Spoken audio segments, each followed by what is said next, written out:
What's up, everybody? It is Jared with Capture the Magic, and in today's video, I'm going to give a full recap of our day at the grand opening of Epic Universe. Now, I had fully intended on vlogging this, and I had my vlogging camera break literally the day before we left, and so I was left with just being able to use my phone, so I did capture some footage and some visuals from our day at the park, but in this video, I'm going to have my wife help, and we're going to talk about our day, what we thought about it, and what this could also mean if you're looking to go to this park, what the wait times could look like, because the wait times were very low, very surprising as of that day. And if you're looking to go here, maybe some good park strategies in terms of get the most things done and what you might be able to expect, at least in the early portion of this park opening. But that's what I'm going to talk about in this video. So we're just going to get right to it and talk about our day at the grand opening of Epic Universe. So we decided, we live a couple hours away from Orlando, but we decided, let's just go ahead and stay the night. We stayed at Terra Luna. The day before, they had announced, or a couple days before, that the parking lots were going to open at 6. Gates were going to open at 7, and then the park opens at 9. So with a grand opening short ceremony, I think is what they called it, to be at 8 a.m. Yeah, because they did a grand opening ceremony the night before, which we were able to see the fireworks from our hotel room, which those were some cool fireworks, I will say. Yeah. And I will just say right off the bat, they need to do that on a nightly basis. But that's neither here nor there. We're not going to talk about what we'd like them to do, which I think they will do, a fireworks show eventually. But yeah, so the night before, we were like, okay, we're going to get up at 5. And then I ran into a listener of the show. She was saying they were getting up at 3 a.m. to walk over. And I'm like, oh, this might... Okay. And then when I was checking in, I was talking to some of the team members that were on the front desk, and there were 2 of them, and I was like, all right, give it to me. What time should we get there? What do we need to do? She goes, well, we've been hearing a lot of people will be getting there around 5, definitely before 6. I was like, okay, gotcha. Yeah. So, all right, we need to just adjust our morning, apparently. Yeah, so we got up about, what was it, 4:45? 4:45. Yeah, it's very early. Very early. I'm not a morning person. That was very early. Yeah. But, I mean, there are already people on Twitter and X showing that they were, like, waiting in line to get into the parking area. So, Jamie, like... I looked out the window, and I was like, and there's people walking. Yeah, and I'm half asleep, and Jamie's like, I'm going to walk... I barely remember this, by the way. You were like, I'm going to walk over, and then you just drive the car over so that we have it, and then... You can meet up with me. Meet up with you. And I was like, okay. So... I actually got everything from the room in one trip on my own to the car. Jamie walked over. So what time did you walk and everything?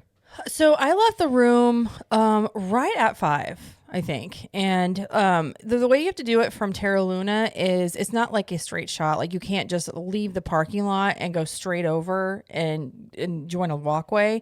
You kind of have to go out the side of the hotel and cross to what street is that? Is that Universal Boulevard? I think that's Universal Boulevard. Okay. There. Universal Boulevard. So you have to cross over there to where, like, you're on the side of where Stella Nova is, because there's Terra Luna and there's that road right in between of it, and then Stella Nova. So I had to cross over the street to get over there, walk by Stella Nova, and then walk in front of Stella Nova, and then join up to where Stella Nova guests would be walking down their walkway to cross over to Epic Universe. So it was about 15 minutes if I didn't have to wait for the lights. It was about 20 otherwise. And it wasn't bad, especially that early in the morning. Like, it wasn't hot yet. It was humid.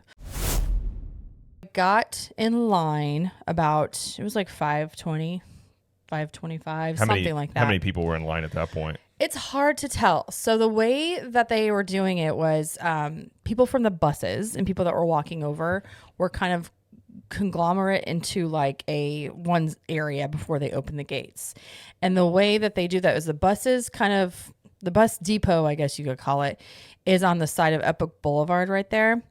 And the buses were dropping people off and they were just getting in line. The gates were so closed and people were just lining up. Well, it got to the point where the line was getting so long where we were lining up that it was about to go into the street. So they told everybody to scrunch up, and they kind of started making 2 lines, because the way the bus depot was, you could be on the right side or left side of this gate to go into the park area. Now, they could have opened those long before this, but they were trying to keep everybody out for at least a little bit. Yeah. And they were saying like it wasn't going to open until 7. Well, they opened the gates at 5:50. and started letting everybody in to get in line for the security lines. Those gates were still closed. Everybody was just lining up into certain lines to get into the park. Jared finally was able to get through. She walked. I got in the car, drove over. So I was on the road. I was like 5:45. I got everything packed up in the car, and I'd already seen people were saying like they were waiting to get in. They had let the what do you call it? Not the turnstiles, but for the cars. Toll plaza. The toll plaza. Like when I pulled up, people were. I mean, it was not back. It was almost backed up to the road, but they'd already opened up the toll plaza. Mm-hmm. So it only took me like 5 minutes to get through the toll plaza at that point. Mm-hmm. And then it parked, and I'm walking up, and there was a line. By the time I got into line, it was almost to the parking lot. And by the time like I was texting you and I went and found you up further in the line, it was already getting well into the parking lot. Like people were really starting to pile up. So yeah, I met up with you. It was like at 6:15, something like that. Yeah, like I said, the morning was an entire blur. But we were, I would say, at that point where you were, we ended up being. It was easily the first 500 people. I would say easily. For sure. It may have been the first 200. I think even. First 200. I mean, we were well up there, so we were in a good spot for that. And our plan was we hadn't got to ride Battle Ministry yet. We've been to a team member preview and just a general public preview, but both times we weren't able to ride Battle. Right. You know, we decided we're going to rope drop Ministry of Magic for this. They opened up the security lines at 6:30. 6:30. Mm-hmm. Now, I will say one thing, and you were saying how the security line butts right up into where you get into the park is. I've had this worry before, but like if somebody has an issue with their ticket or something like that, like it causes delays in the security line because they're so close to each other. So there was a little bit of a. It took a little bit to get through that. I mean, it's not terrible, but when it's really busy, you will wait in lines here for that. And we could see while we were waiting for us to go through to get through security and everything. You could see the Today Show was broadcasting from inside. Yeah. You could see other media people in there. So they were doing opening day like coverage. So I think we may have been let in earlier than that if it hadn't been for that. But yeah, so they let those, open up the gates, got through security. Pretty flawless. I mean, it didn't take very long once it got moving. Mad dash. And then, people were, at this point, people were briskly walking. Nobody was running at this point. Yeah. So when you go into Epic, if you go to the left, you got Super Nintendo World and Dark Universe. If you go to the right, you have Isle of Berk and you have Ministry of Magic. So we were going to the right, as were a lot of people. Mm-hmm. So we lined up in front of the Ministry of Magic portal, which there we were maybe close 10 rows deep. I mean, we were pretty, if even that many. I don't know. Not even that much. We were pretty close there. So we waited there at the portal entry for almost 2 hours. Let's see. By the time we got over there, 6:40, maybe 6:45. And then they did the opening ceremony at 8. And then 8:15, they opened the portals. Yeah. And let everybody in. And when I say opening ceremony, it was like a very toned down version of what they did the prior 2 days with the media influencers and content creators. For Ministry of Magic specifically, it was just the music and a little bit of fireworks. Nobody came out with our portal. Now, they did other portals though, didn't they? Yeah. Later we find out that at Super Nintendo World, Mario, Luigi, Princess, Peach, Toad, they all came out. Isle of Berk, Hiccup, and Astrid, they all came out. And then Dark Universe, think Igor. I don't think Victoria came out. She did for the media, but I don't think she did there. I think he was the only one that came out. That may have been. But for ours, that they did the fog effects. They did the fog effects. Which I didn't know this until the opening. They have these built into the portals. Interesting. Where they can do fog effects for things. So I don't know. That's pretty cool. Yeah. They had a little fireworks show. They did a little, it's a similar type thing. There were daytime fireworks. They were like green and red smoke coming out of the fireworks. You can't see the. Yeah, it was interesting. I've never seen daytime fireworks. Yeah. It was just kind of interesting. But they did that. And then a couple minutes after the opening ceremony thing, they did the rope drop.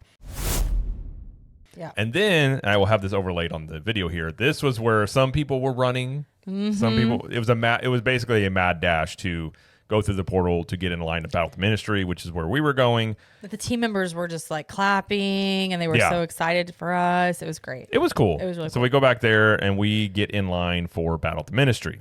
We go through the Metro Flu. This queue is crazy. Like I obviously we've known about it. I've stayed away from spoilers of this. We go through the whole thing. The Metro Flu walk in there and like that first view of that queue is insane. Like the size and scale of it is really hard to describe. Like the pictures obviously look really pretty, but man, when you're in there, there's no other queue like this. Yeah. We did not get to ride this first thing in the morning though, because we're in line. It was supposed to open at 9 o'clock, and we were seeing some of the other rides in the park were opening before 9 o'clock. Minecart Madness opened at like 8:30. Yeah. And we were seeing like very low wait times. Now at this point, before the ride had opened, it was lined up out of the building. It was a 5-hour wait for this ride. So obviously 300 minutes. a lot of people were wanting to ride this. And but where we were standing though, it would have probably been, I don't know, an hour and a half, 2 hours maybe. Maybe. It's hard to know. It's hard to know. We weren't too far back. I mean, Yeah. in terms of like how much people waited to ride this. Yeah. So 9 o'clock comes, and then maybe 5 minutes later, they come up with the intercom and say, ride's ding, down. ding, ding. Yeah, ride's down. We're going to work to fix this. We don't know when it's going to come back online. We're like, okay. We're waiting and waiting. At one point, they move us further into the queue as well. They kept saying the ride was down, but we're going to move everyone further into the queue. So, we're thinking, okay, if they're doing that, then surely they're planning on this coming back open. And we're getting closer and closer. So we're getting closer and people are closer. leaving. Yeah. And during all of this, team members came out. They were handing out waters and popcorn. Yeah. They were giving food. Some people they were letting you get out of line to like go to the restroom and come back in line. Some people were going out to get butter beers and come back. So it was just, nobody was like mad, but it was down. Nobody seemed mad. No. It was down for a while. The team members were great. They were doing their best to, help out. We hit about 11 o'clock. We still hadn't moved at all. So we've been in line for multiple hours now. And I basically was like, okay, if this thing doesn't do anything by noon, we're doing something else, just because I don't want to spend all day in here whenever you're seeing, like we said, the wait times were not bad in the rest of the park. Right. So about noon hits, and then I was like, okay, I'm going to go to the restroom and then talk to some team members, and we'll see what we're going to do then. So I go to the restroom, and then you said you talked to a team member. Yeah. I basically was like, what's the deal here? Should we do that? Should we stay? Should we go? What should we do? And she's like, not saying what my personal opinion is, but I would get out of line. I go, okay. She said something like, come back this evening. Come maybe. back this evening is basically what she said. And I'm like, you know what? I am going to listen to you because I don't have any other ideas. I don't have any other clue. Well, it's an unknown thing. It's a gamble because it's like if you get out of line and it starts up right again, you waited 2 hours for nothing. And then you can also be in line for 4 or 5 hours and still get nothing. So now we were okay with waiting a long time for this ride anyway. But since we had been there a couple times before to the park. Now, if this had been our first time in the park, like if this is the first thing we were riding for the day for our first time at Epic Universe, we would have gotten out of line a lot sooner. Yes. Yeah. So just FYI. So if this is your first time going and this happens to you, do not wait 3 hours. So yeah.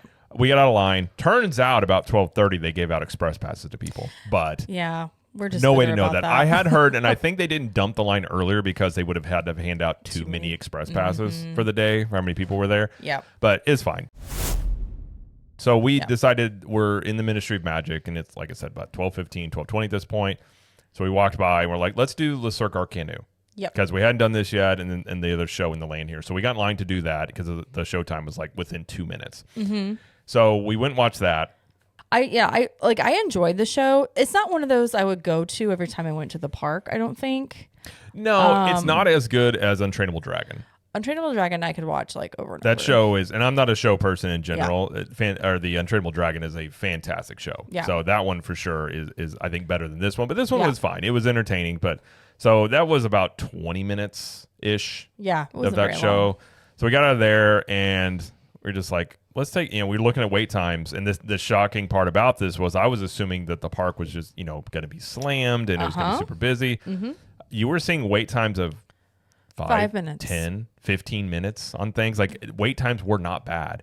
So 15 was the max of all the rides. Yeah, so that was crazy. And it wasn't like incredibly hot. It was warm, but it wasn't. It was supposed to be like 97 degrees that day, and ended up being like 88 degrees. So it wasn't as hot as it could have been. So it was a nice day. So we're like, let's just go do some other stuff in the park. Yeah. Let's enjoy ourselves. Yeah. So you went and rode. We walked by, and Stardust Racers was like a 10-minute wait. I got to do Stardust Racers, and you basically walked onto it, right? I walked right on. Yeah. What'd you think about Stardust? This is a really good roller coaster. A lot of people will compare it to Velocicoaster, and I would have to agree. I feel like it's on the same level as Velocicoaster. I like the theming of Velocicoaster with the dinosaurs and everything, so I may like that one a little bit more than Stardust Racers, but it's like you have two rides in one because there's two different tracks, and it's a different ride. On the, like, you're doing different loops and everything, so you can do the green side or the yellow side. And I only did once because I have issues with motion sickness, and I was like, I better not push my luck here. It does go upside down one time, and there's lots of twists and there's launches, and I mean, it's very thrilling. It's really good. It's really good. So if you're a roller coaster person, this is a must do for you. Then we decided to go into Super Nintendo World and go do Minecart Madness, which the last time we were in the park for preview was like 180-minute wait most of the day. Went down a couple times. It was literally a 10-minute wait. We walked on. We literally walked onto it. And I still like this ride. It's a cool ride. Now, I will say, I rode it. It can be a little jerky. This is not one I would ride every time because it's jerky like that. It's fun, and like the effect of going over a broken track is fun too. But there are lots of jerks in there. A lot of jerky people. A lot of jerks. A lot of just kidding. Yeah, it's not the smoothest coaster, but it is cool based on Donkey Kong and things like that. So we did that. We tried to meet Donkey Kong himself. He was supposed to come out, and then didn't happen. After waiting as long as we waited for Battle of the Ministry, we had about 5 minutes. I was like, I'm not waiting anymore. And I don't know if he ever came out. I don't think he did. So I'm not sure what the issue there was, but he was supposed to. We also, after that, we went and rode Mario Kart. And that was a 20-minute wait. Ish. Maybe, but we didn't wait that long. We did not wait very long. 10 minutes maybe? Rode that, and then at this point we're like, okay, let's go into Dark Universe. Dark Universe. And we decided to try and ride. We tried to ride. Well, I was going to ride Curse of the Werewolf and Monsters Unchained. We got ride for Monsters Unchained. It said like 20-minute wait. Or I think it said 10-minute wait. I was like 10. And we were in line, and we've ridden this one like 3 or 4 times. And there was some point in the queue where it just wasn't moving. So I'm assuming it went down for a little bit, and we weren't that close. So I know where like the pre-show and stuff is. So we're just like, let's just get out of line and do this again later. And for real, though, if we hadn't waited 3 hours that morning for Ministry, we probably would have waited. Probably, but we were just like, no, we can't do it again. But we've ridden this before, and we're like, okay. So then I tried to go ride Curse of the Werewolf, and it was momentarily down. Like some stuff, and I will say all throughout the day, I mean, obviously, Battle went down early. It came back open later in the day. Like 3:30. Yeah, most of the lines, I mean, some of the rides went down at different moments, but like they weren't down all day. So from a ride performance standpoint, like they did, I mean, for an opening day, it went pretty well. Right. But yeah, Curse of the Werewolf was delayed. I was like, okay, I'll just come back and do this later. I wasn't in the mode. I just wasn't going to wait around at that point. Yeah. But we did stop and get something to eat here. We did. So we got the warm cinnamon bites from, is that what it's called? DeLacy's Cottage. Thank you. And this is right next to the manor on the left side. Yes, it was like $6.99. Technically, they call this cinnamon bread bites. Okay. Because it's supposed to be cinnamon bread. And for the backstory here, we know a lot about cinnamon bread from Silver Dollar City. Now, they have it at Dollywood also, and it is legitimately the best theme park food I've ever had. It's so popular at Silver Dollar City, and we grew up in Missouri. It's like 45 minutes away from this place. They built another building to accommodate the crowds that come in for this because it is such a thing that people get when they go to this park. And it is, I'm not doing it justice talking about how good this is. If you get it fresh, it is literally the best thing you will have in a theme park. So we were like, okay, same kind of deal here. It wasn't the same. It wasn't the same cinnamon bread that we were used to at Silver Dollar City and what you can also find in Dollywood. These were like donut holes. They were donut holes with cinnamon and sugar on them with frosting. They were good. Don't get me wrong. They were tasty. They were good. They were good. It's just not cinnamon bread. So for that, it was a little disappointing.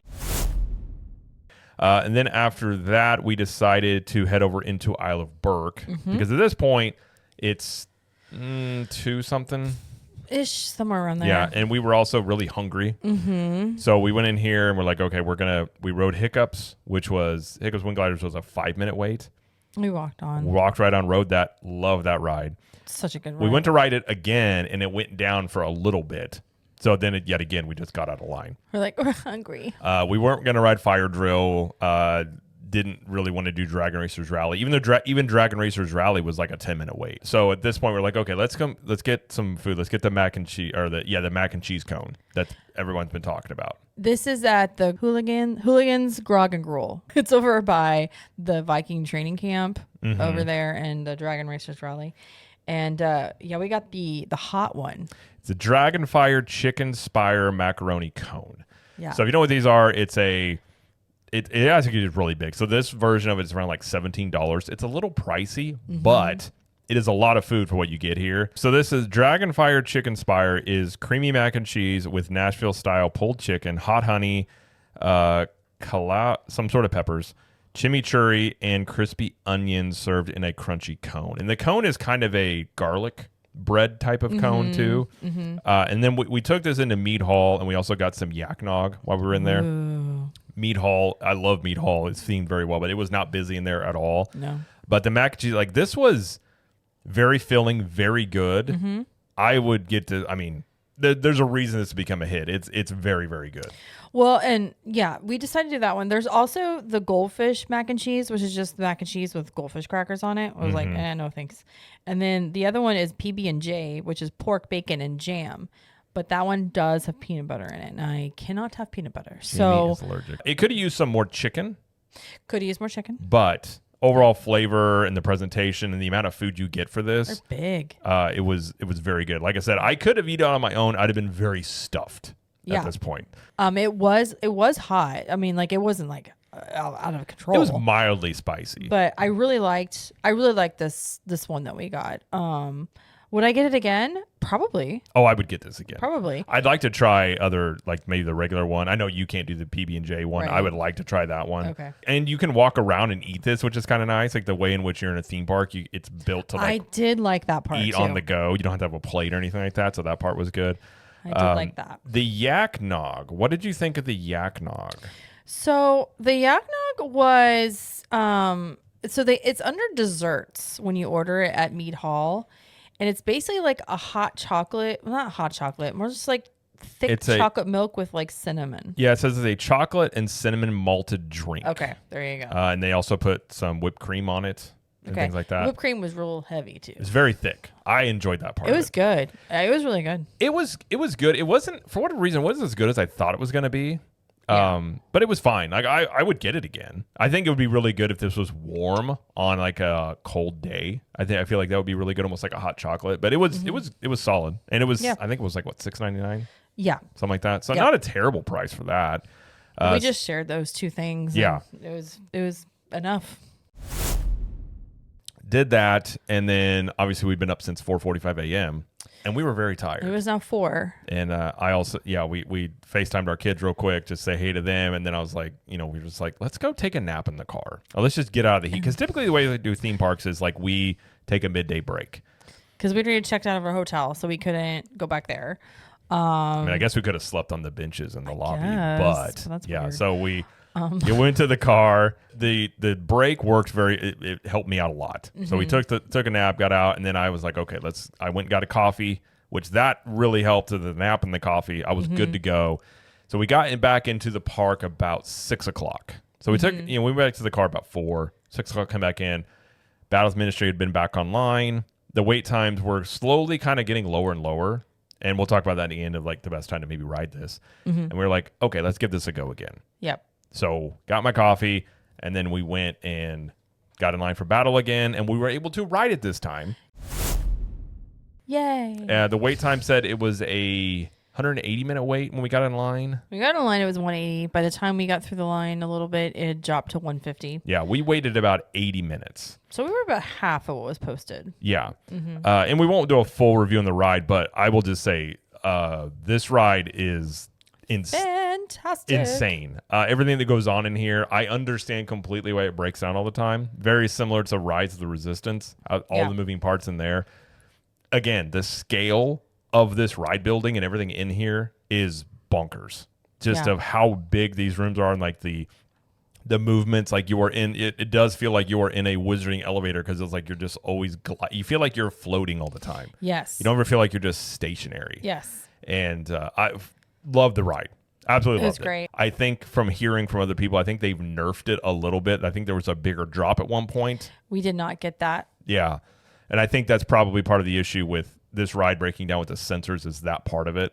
So I don't know if this is how it's going to be forever, but maybe they just run it in this mode whenever they've had some issues with the sensors. It's hard to beat this one. I think it is a step above Monsters Unchained. And I think it is in the running for best theme park attraction ever. Ooh. I mean, I'm not going to say it is. I think it's in the running. Yeah. Battle with the Ministry, motion sickness, since you have that, did it bother your motion sickness? It did a little bit. I'm glad I was on my medication concoction I have. And this isn't not medical advice. What is the concoction that you take? Because a lot of people have asked before, like, what is it you take that helps you? Half a Bonine and 2 Excedrin. Not medical advice. That's just what I do. But that's what she does that helps her out. Yeah. Even with those, I did still feel a little bit. So if you have motion sickness issues and you don't want to risk this, then maybe don't do this ride. But if it just affects you like a little bit, you'll probably be fine. So we got off there and our minds were kind of like, what just happened? We contemplated riding it again. But we're like, we already waited basically 5 hours in this queue today. Let's not spend half our day just on this ride. We're like, okay, that's fair. Yeah, so then after this, we went into Dark Universe. We had about an hour and a half left in the park. And it was getting dark, too. It was getting dark. So I decided, Curse the Werewolf was back up. I was like, okay, I'm going to go do this. And how is that ride? Like, what is that one like? Because I can't do that one. You did not do this one. I walked right onto it. I had my own car, and then there's only 2 other people on there. Like, there wasn't a full queue. It is hard to know what's going on here because, and I don't know if it's just when you're by yourself, but like I was spinning the entire time. So I never knew where I was at. And I don't get motion sickness, luckily. It was smooth. I mean, it was fun, but it's just at any point, like I had no clue where I was. And it's not a very long ride, but it's okay. Like for a secondary ride in this park, like it's fun. Well, we got done and the guy that was next to him, he was like, "You were spinning the entire time." And I'm like, "Yeah." And then the team member was like, "Did you spin a lot?" And I was like, "Yeah." He goes, "Yeah, when you're by yourself, you spin more because there's no other counterweight on there." It makes sense. So it's free. It's not, Cosmic Rewind spins, but that is a controlled spin when you're doing that. This one is just, it's like teacups. Yep. You're just going whatever the force is there. And I was spinning a lot. You would have been absolutely done for the day and probably for following days if you had ridden this. Then we also saw Burning Blade Tavern, the windmill lit up. We saw that at night, which was really cool. And then after that, we did do monsters. We did. Oh, that's right. We did monsters after that. And it was, I think we just walked onto that one. Yeah. It was basically a walk on. We got done and they were like, "You want to go again?" And we were like, like I would have, but you were motion sickness wise. You were like, "I better not." So we didn't do it. So let me ask you something. Does it bother you? Now, this is maybe a tiny bit spoilerly, but it's not really. It doesn't tell you anything about the story of the ride. But like, does it bother you that Dracula is barefoot? No, because I don't feel like he would be wearing shoes. Like, because he was in his coffin. Right. Like he's a vampire. I don't imagine he's going shoe shopping. Apparently, that's a thing. People are like, "Where are his boots?" I mean, it doesn't bother me. I would assume if a guy was in a coffin and was maybe held captive, he's not going to have shoes on. But I don't know. It's not something that's bothered me personally. Okay. But just curious. Yeah, they did add some haptic effects in this ride since the last time we rode it, where the seats sort of vibrate, kind of like a controller where they had the vibrations when you're doing something. They added some of that. They still have the part in there where you can see the folding chairs and the curtain and things like that. I hope that seems like such an easy thing just to hide. So I hope they hide that at some point. I still love this ride, but there's just a couple of parts where I'm just like, I can see stuff there. But yeah. And at this point, we were like, let's go back to Isle of Berk. We loved Hiccups is a great coaster. Yeah. So like, let's go ride it at night. And we hadn't seen Isle of Berk at night either. So we went into Isle of Berk. And that land at night is really cool as well. They got the statues when you walk in. They had the flames in them. And so we went and rode Hiccups again, 5-minute wait. And riding at night's really cool because when you shoot up that first, hill, I guess, you can see the whole park, and it was all lit up, and it's gorgeous. It kind of reminded me of when you get to the top of Big Thunder Mountain, where you can see over Magic Kingdom. Yeah, it kind of gives you the same vibe. You can see the whole park in there, and this coaster is just nothing but fun. It's got some thrills to it, but it's a lot of fun. So we rode that, and then we immediately were like, let's do it again. Yep. And we just asked a team member, like, hey, if we want to ride this again, like, do we have to go all the way out of the line? He was like, no, follow me. So he just took us in the side way, and we got right back on it again. That's awesome. Like, walk on both times. Rode that twice. It's better at night. I think at night is a really cool way to experience not only this ride, but this park in general. Yep. So then after that, you were kind of done-ish. I was done. I mean, it was 9:30 by this point, and Yeah. Jared's like, I'm going to go ride I decided Minecart I wanted to Madness. take advantage of low wait times. I was like, I'm going to go ride Minecart Madness one more time just because, I love Super Nintendo World. I want to ride that one again. And I walked back there, and that one was a 5-minute wait. Was literally a walk-on. Yeah. I will say I was in a cart by myself. Much rougher when you're by yourself. Because I was on I got the left side farthest from the arm, and that may have been as to why it was a little rougher. But it was much rougher on that one than it was when we rode it in a full cart together. So it was a little jerky, but still a lot of fun. Got done there, and then it was 9:45. But yeah, so we decided at that point, we left like 5 minutes before 10 o'clock. Now, they did not formally announce any kind of show for that night, but they did have it on the kiosk things inside the park. Said there's going to be a fountain show. There's a fountain show, no fireworks at show. 9:50, and I don't even know. Like, we were just kind of like ready to go, I think, and we just left. But I'm sure you can watch it online if you want. I would have watched. Yeah, I've seen this show online before. I would have stayed to watch. I just didn't know what was going on. They literally didn't tell you. It wasn't in the app or anything. Yeah. So I was like, okay. We didn't catch that show. We left, and then as we're leaving, they were giving away commemorative grand opening day. It was a commemorative ticket of the grand opening. And I think we get a digital medallion, something like that. Okay. I don't know what that is, but yeah. So we got that. And this is what's interesting because you're probably hearing this thinking like the wait times are like everything's a walk on. This was the biggest shock of the day to me that the crowds were this low. And it's a combo of things. Now, I did get confirmation. I was hearing that Universal was aiming for 20,000-ish guests in the opening time frame. The team member I talked to, she handed out, our number was like 9,600 and something. And so all these tickets were numbered. And she was like, she said, well, 20,000 of these things. We definitely don't have, 20,000 people in this park. And I was like, how many people, roughly is there? And she's like, I don't know. She's probably close to like 10,000. I think they had put the cap that day at like 13,000. So I think Universal is definitely taking the approach I think is smart to do, which is lower capacity, because during previews, they got a lot of negative feedback about the rides being down a lot, which is going to happen during the previews. But again, I think for what they were charging for the previews sort of led that sentiment of, feeling let down. So just still getting these rides, trying to get them working and being reliable, going to lower crowd levels. And at least in the first few days of this park opening, people have been able to enjoy really low wait times, which I think is a good way to introduce a park. Yep. So that was a little surprising on that end. They did have some opening day merchandise, and personally, like, I wasn't a fan of it. It kind of looked like they took a poster of Epic Universe and just slapped it on a backpack. And on shirts and on shirts and stuff. I was like, yeah. that's not my vibe.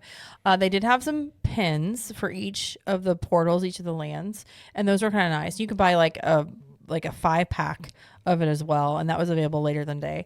But the only thing I was maybe kind of interested in, because it talked about grand opening on it, was this beautiful medallion, and it was probably a little bit smaller than my palm, but it was really pretty, and it was $39.99 for the medallion. And they have released that they were gonna sell this, I want to say, the day before, at the media event that they're having in the park. And so everyone was like, oh my gosh, this medallion, this is so pretty. I got to go with medallion. So as you can imagine, people that were getting to the park very, very early that morning for opening day, a lot of them went straight to the store to try to get the medallion. And as soon as the first wave of people came in looking for the medallion, the team members were like, I'm sorry, we're sold out. And they had sold all of the medallions the day before to the media. Yeah. And that, first of all, that's not a good look. Secondly, it's kind of, I don't like that. I don't like that at all. It just further, you already have a little sentiment about the influencers and media get to experience the parks in a way other people don't already. Right. And then you have that aspect where a lot of people, I do think there's a lot of people that went, and this is an interesting thing when things open.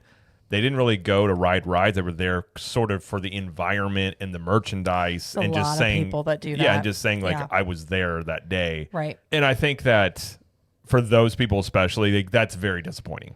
I like the fact that we got that commemorative sort of like ticket. That's all I need. I just wanted one thing that said we were there grand opening day, and we got it. And I was like, okay, I'm good. Yeah, I'm good. That was not a great thing to have on an opening day. And the fact that they sold them all out. Mm-hmm. Like if you knew that was potentially going to be the case, you should have held some back for the opening day. But but having the crowd so low that day, like you were saying, like just made the day so much better. Like not having to fight crowds for like hours and hours long waits, minus Battle of Ministry, made it to be like such a great day. And like everybody was in such a good mood, and like it wasn't 100 degrees outside. So like I had a really good day. It was one of the most fun days I've had in a theme park. It was even so with good. The first, like it obviously didn't start out great. I probably wasn't like when we got out of that. I wasn't in a bad mood. I was just like, oh, we wasted hours in this thing. But the rest of the day was a lot of fun. Yeah. It's the third time in the park. I absolutely love this park. I think it's a fantastic theme park. I think for a foundation of a new park, it's great. And I think a lot of people are going to ask, like, are these wait times, and these crowd levels going to stay this way? If you're thinking about going. I looked at wait times for today, Sunday, the 25th, and they were a little higher today than they were the last 3 days. A little bit. So there's actually, we can see this data on thrillldata.com has this compiled of what the park capacity is and how many tickets are left. So if you look at the park, on the 25th, it shows a park capacity of 16,000. I think on opening day was like 13,000. Then it was like 14, 15,000. Like it doesn't get above like 15,000, goes back to 12 like later in June. It keeps that capacity until July 1st when it shoots up to 22,000. So it seems like Universal, Universal at this point, although I do think the park capacity is a fluid situation. I think if they're getting these rides, they're being reliable, they feel comfortable where they're at, they may up that capacity. If you're on the fence about going and you see these wait times, I would probably say sooner than later, just because obviously once July hits, it looks like that capacity really goes up. But that capacity toward the end of June, they could bump that up even further. So if you have the ability to in the next like week or two, I would say that's a decent. Now, obviously this could change, but as it looks right now, it's not a bad way to experience this park. Yeah. And there are people that they had bought Express Pass for this. You do not need Express Pass during like the day we were there. They were actually giving out refunds to people because there was literally no need for it. Like you could just walk onto most of the rides. So in terms of what people were expecting, I think a lot of people were putting off trips just being like, oh, it's going to be crazy. And I just want to wait till the rides prove themselves. This may make people just think like, well, okay. Like, and the rides, obviously ride reliability is a day-to-day thing, but for us, like it wasn't bad. Like no rides were down all day long. I do want to mention one thing that I was kind of sad that wasn't there. We were kind of promised flying dragons. Yeah, I was gonna in Isle of Burke, and we didn't see any of those. They didn't do those for the opening ceremony either. Right. And I don't know if they've had issues with it. They've only did it like 1 or 2 times during previews. So I'm not sure if they're having issues with those drones or not, but they didn't say anything about it. I hope that's not something that is just not going to end up being a thing. I don't know. But that was not, they didn't have that going. But definitely I would say the dragons not being there, obviously battle going down early. But other than that happening, it was a really good, carefree sort of like stroll the park at your leisure, jump on rides when you want to. Like the food didn't have huge lines. Now I will say, I think for those that are wanting to ride Battle with the Ministry, trying to figure out the best way or maybe a rope drop strategy. Oh, okay. I actually don't think rope dropping Battle is the best way to go. considering Epic Universe, we're seeing lower crowds right now, just in terms of the capacity. There's also no park hopping. So you don't have an influx of people coming into this park that would want to ride this, because obviously there would be a lot of people that want to do that. So typically, as the day goes along, if it's running and all those things, but you see lower wait times. Like we were even seeing before park closed last night, like 30-minute waits for this ride. Mm-hmm. So I would say rope drop something else and then do Battle of Ministry later in the day. Yes. And if you are a Universal hotel guest, you do get early park access to Super Nintendo World and Stardust Racers in Celestial Park. If it was me, I would probably say, like, if you're a hotel guest, obviously early access to those, do, Super Nintendo World, Stardust Racers, whatever, like, do that. But if you're just coming in, you're not a hotel guest, I would probably say Dark Universe or Isle of Berk first. Yeah. Okay, if you want to meet Toothless, which we didn't do this time, but we did the last 2 times, I would do that probably first. Because that line gets so long. It does get long. It's very popular. Yeah. So like the Isle of Berk, then Dark Universe, and then see where the wait times are. And then maybe at that point, I mean, lately it hasn't been bad since it's been open, but maybe then going to Super Nintendo World, you can obviously do the carousel in Celestial Park and things, and then look at Battle of Ministry later in the day. I think that would be the best way to go about it, at least as of right now, what we're looking at. Now, when this park is really, they up that capacity and gets really full, I still think that strategy would hold true. And hopefully we see it added to annual pass holders soon. I would like to go to this park much more. I don't want to have to pay $140 each time I go. Right. So I would love for there to be an annual pass holder option, which we could see this summer, depending on how crowds go and things like that. So we'll see how it goes. We'll wait and see on that. But that was our day at Epic Universe. Yes. Well, that is going to be it, though, for this video. If you like this video, please like it and subscribe to the channel, as we do lots of coverage here of Universal Studios, Epic Universe, Disney World, and pop culture. And let us know in the comments, what do you think about the opening of Epic Universe? And did the lower crowds and low wait times really surprise you about this park? And does it make you want to go earlier, or are you still waiting before you potentially are looking to go here? And until next time, we will see you in the parks.